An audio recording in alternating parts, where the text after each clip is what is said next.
Winter Preparedness Bag is a kit that you can assemble to keep in your vehicle. In the event that you become stranded in your travels during the winter season, make sure that you always have a full tank of gas or more than half a tank. And that's not only for your vehicle performance, but if you do become stuck, is you want to have that extra fuel so that you can keep your heat running. Typically when your vehicle becomes disabled, and whether that be due to it breaking down, becoming stuck, running out of fuel, those are situations where people may find themselves in need of that kit. Preparedness is key.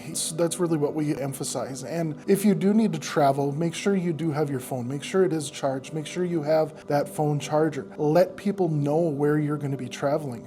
Let a family member know what route you're going to take when you're expected to be there. Be mindful of what the weather conditions are. Check 511. Minnesota has a great website. While it doesn't show every single road or the county roads, it gives you a good idea as to what road conditions are on those state and U.S. highways. If conditions are dangerous and there's no travel advisories, listen to those. Stay home. The fewer people we have out there, the fewer people that we need to go help. Make sure that you're going prudent for what the conditions are. Minnesota's basic speed law is drive accordingly and, obviously follow the posted speed limit. But if conditions say, if you're in a 55-mile-an-hour zone and you only feel safe going 40, go 40. We want you to be safe. Four-wheel drive doesn't mean four-wheel stop. And give those big orange trucks with the plow on the front and all the blinky lights plenty of room. 10 car lengths is what is recommended for the distance from those plows. A winter preparedness kit will buy you time, and hopefully conditions will improve. Another motorist may pass by and able to render you some assistance, but also it allows you to stay with your vehicle. Oftentimes people, when they get stuck in those brutal conditions, they start walking. Hypothermia, frostbite, those can be deadly, and when our temperatures get to those extreme cold levels, they can be fatal in minutes. And so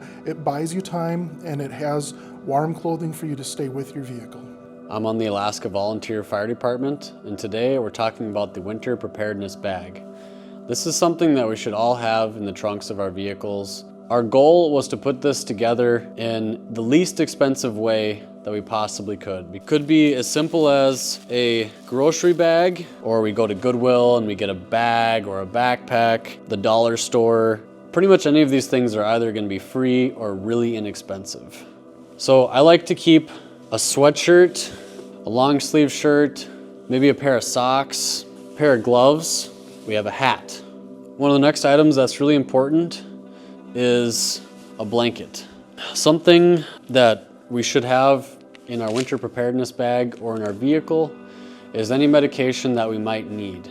A water bottle, even though this might be absolutely frozen in the event of an emergency, it's still something that we can put in our mouth and slowly melt. Any form of extra calories is going to be good. Could be sardines, could be a granola bar, whatever you already have. Having a first aid kit is important. Whatever you have access to, maybe you already have a box of Band-Aids, take a few out of that box and put that into your emergency preparedness bag. For those of us that don't carry physical maps, it is important to have offline maps downloaded on our phones. There's a feature within those applications on our cell phones that we can download offline maps for in the event that we don't have cell service. If we are lost, we can also carry a compass with us. This flashlight is probably $2.